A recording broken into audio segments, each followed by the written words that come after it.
History Chapter 4 History of Indian Arts. Topic Indian Tradition of Performing Arts on page 28. Various traditions of performing arts.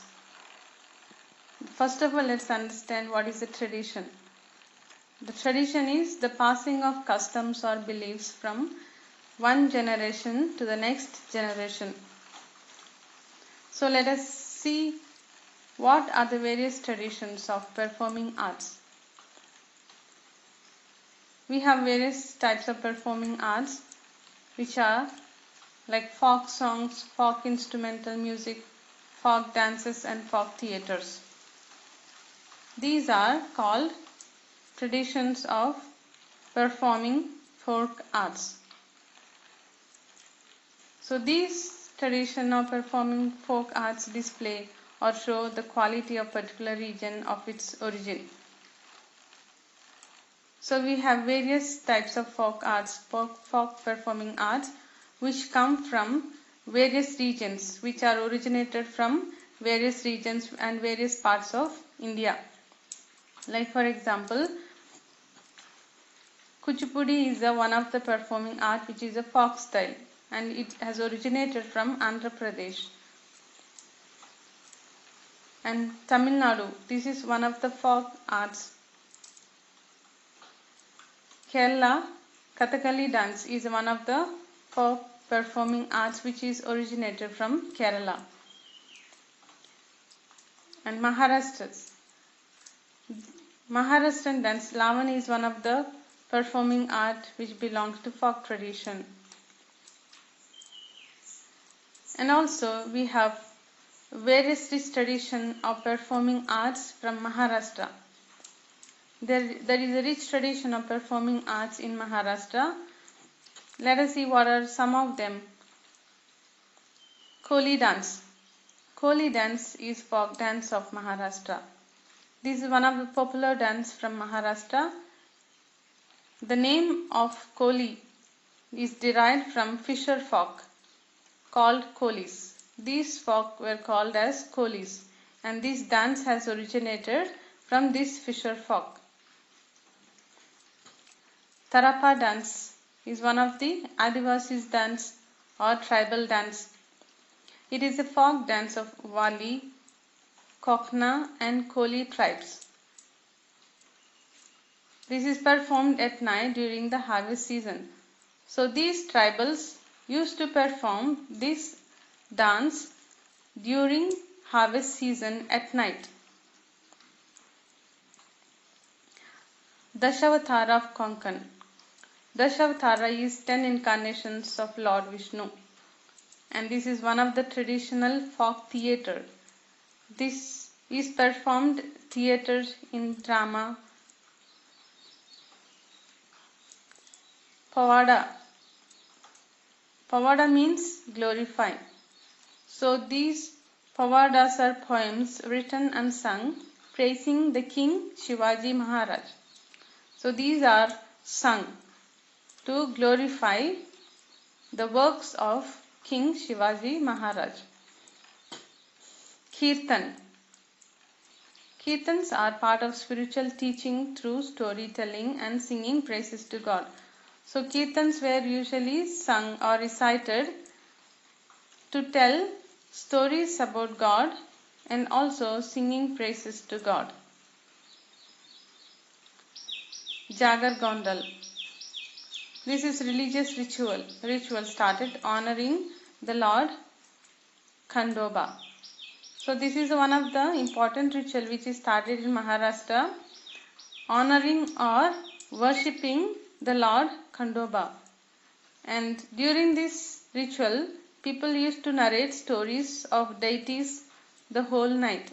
Deities are goddesses or gods and various stories used to be narrated about these gods and this was done during the whole night. So these are some of the folk arts which have been originated from Maharashtra.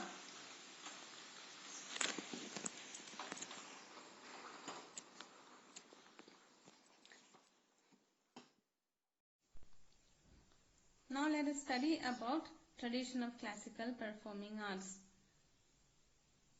As we have seen that India is rich in performing folk arts, is also rich in performing classical arts too.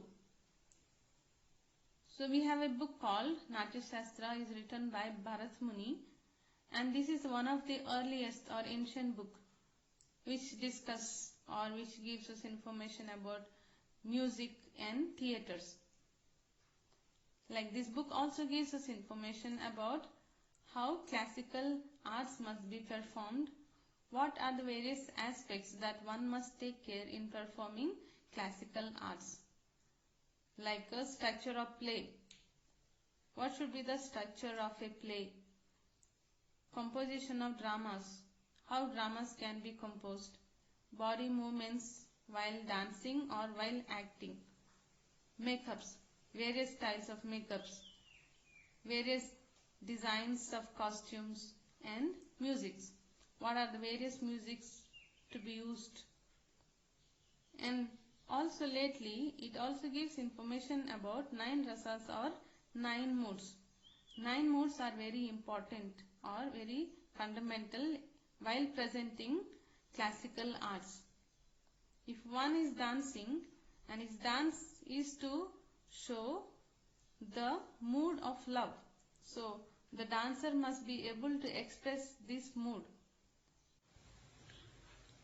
Now, what are other various reasons in creating classical performing arts or in developing classical performing arts? Indian people came into contact with cultural traditions of other nations.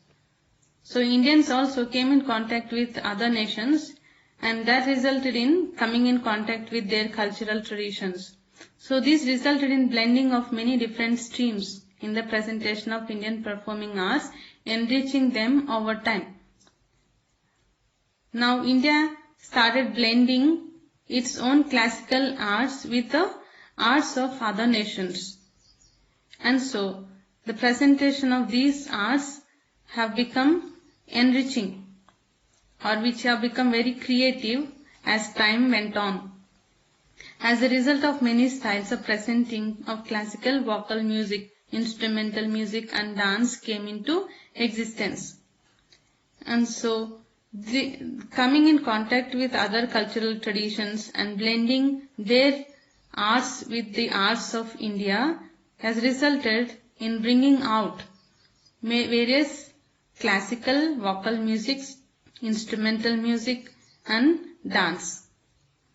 And also there are various schools which are dedicated to preserve these styles.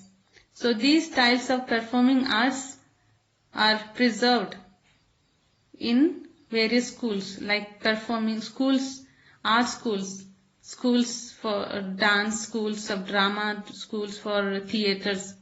So these schools or universities are dedicated to preserve and to develop these arts.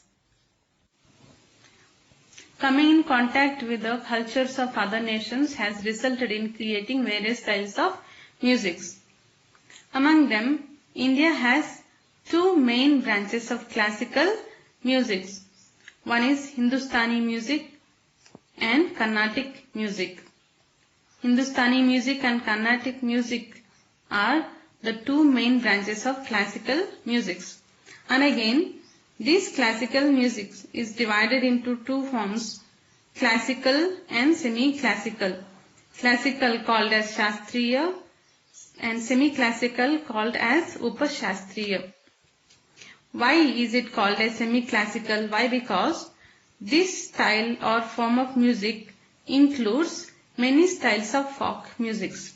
So semi-classical includes classical as well as folk music, and so it is called as semi-classical. Now there is a beautiful blend of all 3 forms of music, like vocal, instrumental and dance. Blend means combination of vocal, instrumental and dance. And so this resulted in creating various forms of classical dances. Like we have Kathak of North India, Lavani of Maharashtra, Odissi of Odisha, Bharatanatyam of Tamil Nadu and Kathakali and Mohiniyattam of Kerala. These were the result of combination of or combining of vocal, instrumental and classical music into dance, and so the classical dance forms have originated. After independence, which is called as post-independence period, in India there was a custom of arranging various festivals of music and dance. Why was this organized or arranged? What is the purpose of arranging these festivals of music and dance? The purpose of arranging these festivals were to make them accessible to common people. Okay, during these festivals, common people used to come and have access to music and dance. And among these people who attended were both Indians and foreigners. One of these examples is the Savai Gandharva festival of Pune. This is one of the famous one. And this festival used to be arranged in Pune, which is called as Savai Gandharva festival, every year, so that people could come and attend these festivals and have access to music and dance. So as years went on, lately we see that there is an inclination or tendency among Indian artists for experimenting and creating fusion of various music styles. So they started creating fusion musics and various styles of fusion musics. Why did they try or experiment for this? This was to overcome the limitation of performing arts in a traditional style. So there was this traditional way and traditional style of performing arts. So this limited the creativity of artists and development of arts. And so as a result of this, Pandit Uday Shankar took initiative in creating new styles or new forms of arts. So he took initiative and created successfully a fusion of Indian classical dance and European opera. So he combined both Indian classical dance and European opera, and he successfully created a new form of dance. He also included various forms of folk dances in his styles. And so this is an evidence, or this is a clear idea that we can say that the scope of performing arts have been developing constantly from time to time. Also, this is also same with the visual arts. The visual arts also has been developing from time to time, creating new styles of visual arts.